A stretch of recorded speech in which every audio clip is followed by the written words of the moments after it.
Hello to all aspirants. कल हमने कालीबंगा सभ्यता के बारे में सुना था। आज हम आहड़ सभ्यता के बारे में देखेंगे।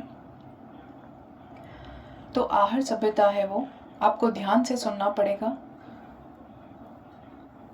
फर्स्ट ग्रेड असिस्टेंट प्रोफेसर सभी एग्जाम के लिए इम्पोर्टेंट है। आहड़ सभ्यता जो उदयपुर की सभ्यता मानी जाती है, मेवाड़ की बेड़च और बनास नदी के कांठे से हमें सभ्यता जो है वो उसकी प्रचुर झांकी उपलब्ध होती है। आहड़ का प्राचीन नाम ताम्रवती नगरी था। 10वीं से 12वीं शताब्दी में यह आघाटपुर के नाम से भी जानी गई थी।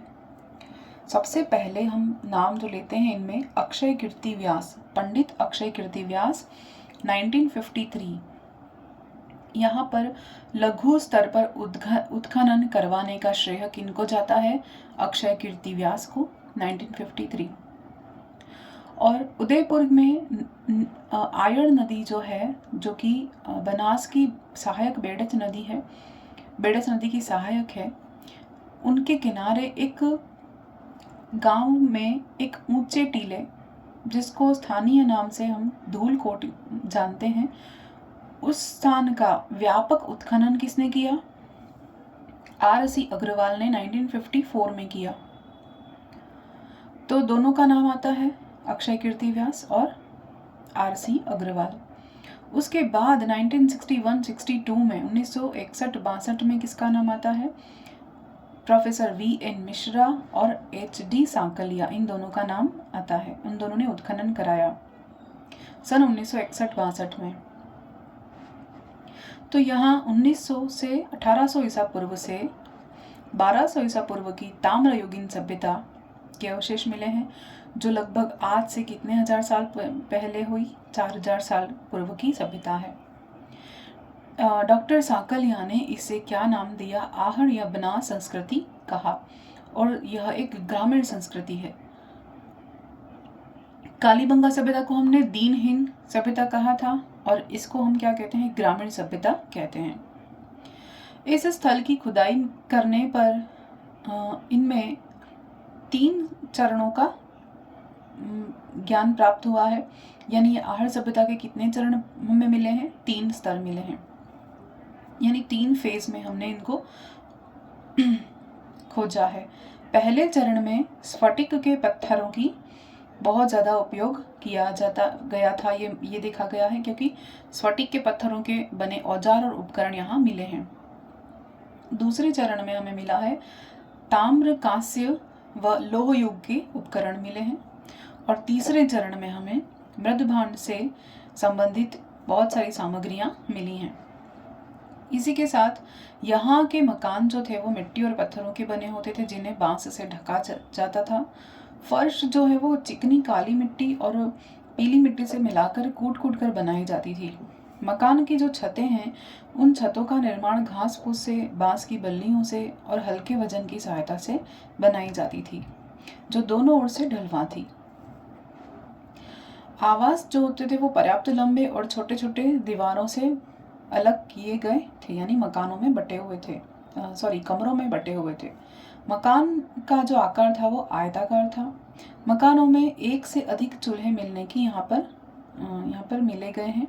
शायद ये बताता है कि बड़े परिवार या सामूहिक भोजन की व्यवस्था को ये इंगित करते हैं। यानी ये भी क्वेश्चन बनता है कि यहाँ पर 6 चूल्हे एक साथ मिले और 6 चूल्हों का एक साथ पाया जाना इसकी आहड़ सभ्यता का यहाँ पर बताता है। और एक चूल्हे के ऊपर मानव की हथेली के छाप भी यहाँ मिले हैं। तो एक घर मिला, घर बड़ा है, उसको अलग अलग कमरे में डिवाइड किया गया है, और एक साथ एक ही परिवार में 6 चूल्हे का पाया जाना, और इन चूल्हों पर एक में मानव की हथेली के छाप मिले हैं।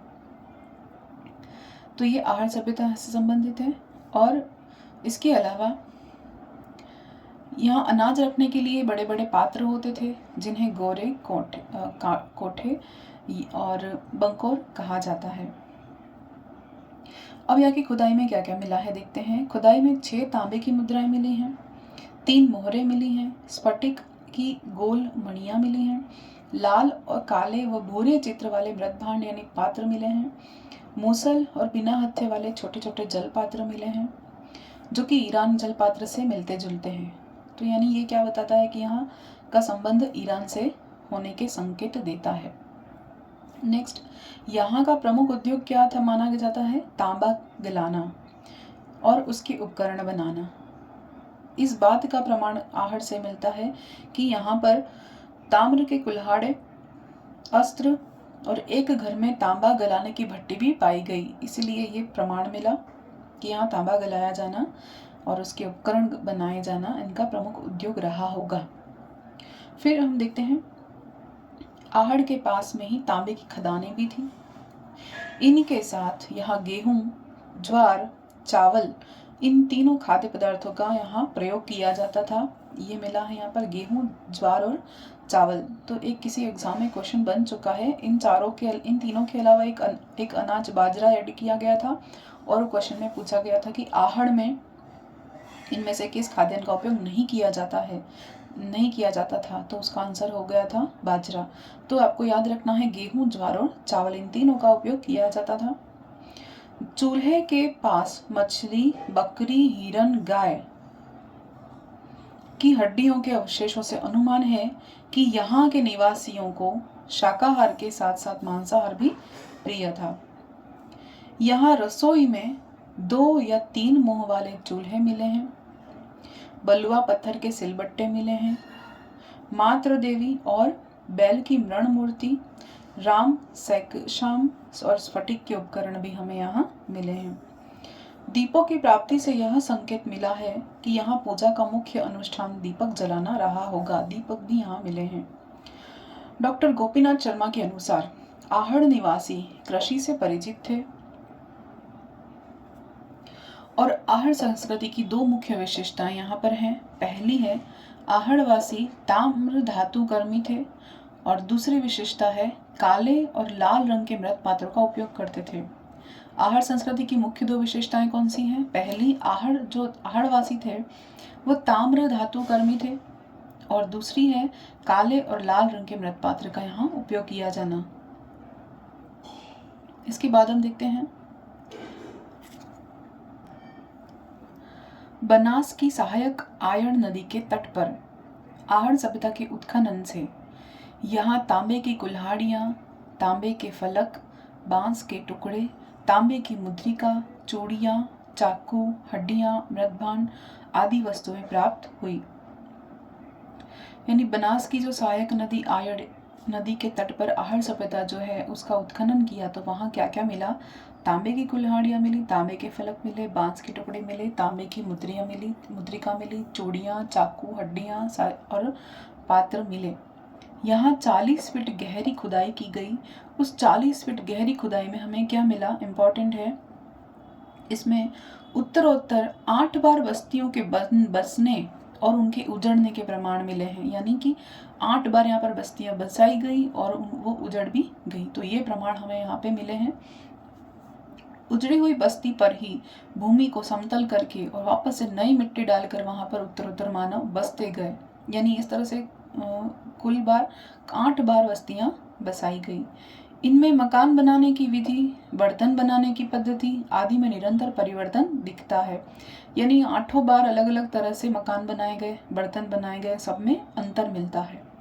ये 8 स्तर हमें आहड़ सभ्यता की ऐतिहासिक भूमि को समझने में बड़े सहायक हुए और ये इम्पोर्टेंट है। ये क्वेश्चन आता है 8 बार बस्तियों के बसने और उनके उजड़ने के प्रमाण हमें यहाँ मिलते हैं। इस पूरे प्रक्रम में हमें आज से लगभग 4000 वर्ष पूर्व से लगाकर 18वीं सदी तक का समय लगा। आहड़ में जिस धूलकोट के टीले की खुदाई की गई वह एक ओर आयड़ नदी और दूसरी ओर एक नाले के किनारे स्थित है। इनका आकार जो है वो 500 × 275 मीटर का है और ऊंचाई है 12.8 मीटर। धूलकोट के उत्खनन से आहड़ वासियों के मकानों के संबंध में कुछ जानकारी उपलब्ध होती है। यहाँ मकानों के निर्माण में कंक्रीट से मिली मिट्टी तथा पास में बहुतायत से उपलब्ध पत्थर और बांस के वृक्षों की डालियों का प्रयोग होता था। आहड़ में मकानों की दीवारों को मिट्टी से लेपा गया था और मिट्टी और गोबर के मिश्रण से फर्श बनाई जाती थी।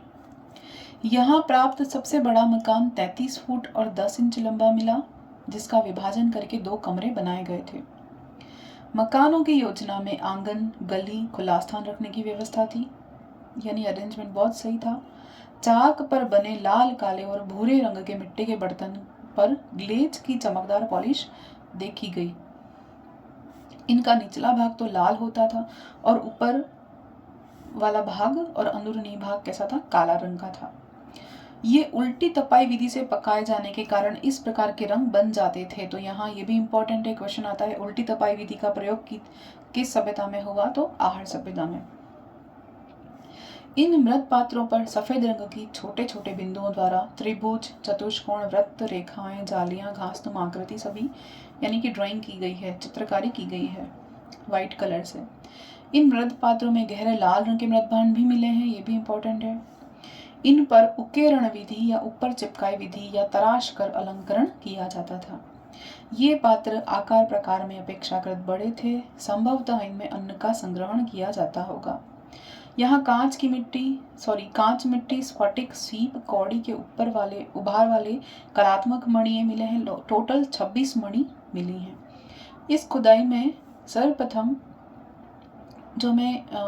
प्रथम ईसा पूर्व तक की 6 यूनानी मुद्राएं और 3 मोहरें हमें यहाँ पर मिली हैं। इससे स्पष्ट होता है कि यहाँ का व्यापार विदेशों से भी होता होगा। और एक मुद्रा पर एक और त्रिशूल, दूसरी ओर अपोलो देवता का चित्र अंकित है। क्वेश्चन आता है कि अपोलो देवता का चित्र मिला है, वो कहाँ से मिला है? आहड़ सभ्यता से, जो तीर और तरकश से युक्त है। इस पर यूनानी भाषा में एक लेख लिखा हुआ अंकित मिला है।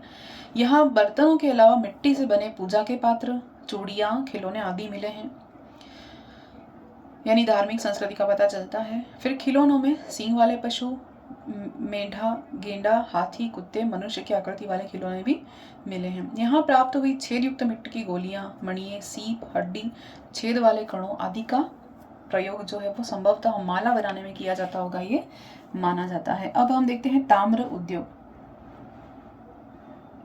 आहड़ के पास में 40 खदानें ऐसी मिली हैं जहां प्राचीन काल में ताम्र खनिज निकाला गया है।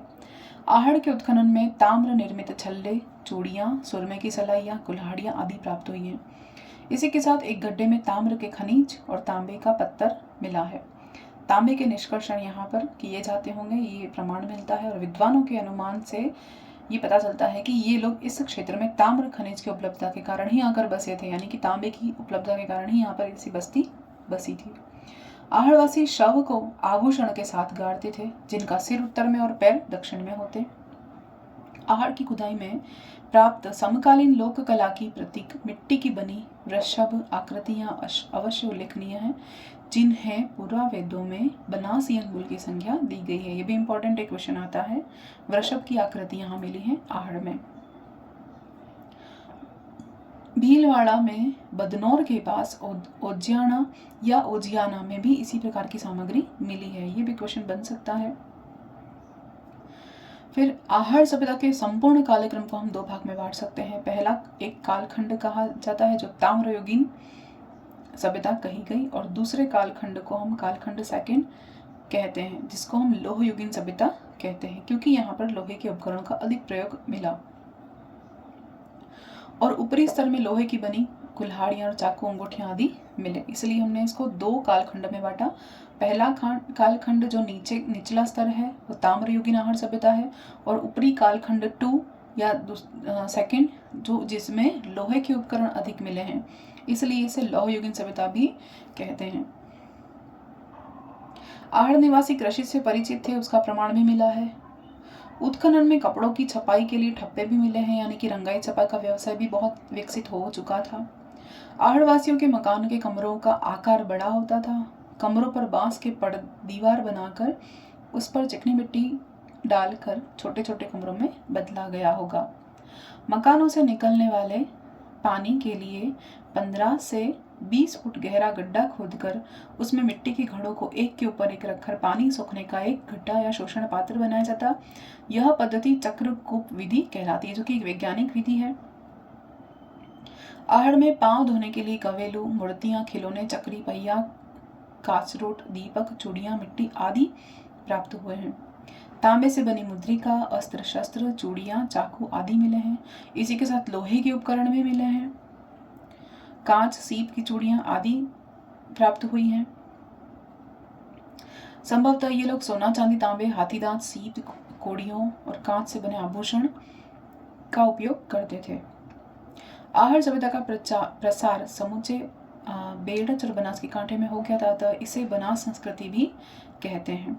बनास नदी के कांटे में अब तक 50 पुरास्थल खोजे जा चुके हैं। इसमें कौन कौन से शामिल हैं? आहड़, बालाथल, गेलुंड, ओझियाना का उत्खनन किया जा चुका है। ये क्वेश्चन आ चुका है। यह संस्कृति उदयपुर, चित्तौड़गढ़, भीलवाड़ा जिलों में विस्तृत थी। आहड़ सभ्यता का सर्वप्रथम ज्ञान आहड़ के पास के उत्खनन से मिला। तो हम कह सकते हैं संभवतः आहड़वासी लोग जो है वो अन्यत्र से आए हुए थे और आहड़ पूरा ऐतिहासिक काल का एक ऐसा केंद्र जहाँ से बाहर से आए हुए लोगों ने स्थापित कर लिया था, क्योंकि उन्हें आकर्षित किसने किया? तांबे के यहाँ पर भंडार ने। यहाँ की संस्कृति का आरंभ दक्षिण पूर्वी राजस्थान में किया और लोगों ने बनास नदी के घाटी के क्षेत्र में बसकर परिवेश का लाभ उठाया। लगभग यहाँ पर ये लोग कितने साल रहे? 700 से 800 वर्ष तक यहाँ पर ये निवास करते रहे आहड़वासी, जिन्होंने आहड़ सभ्यता को बसाया। धन्यवाद।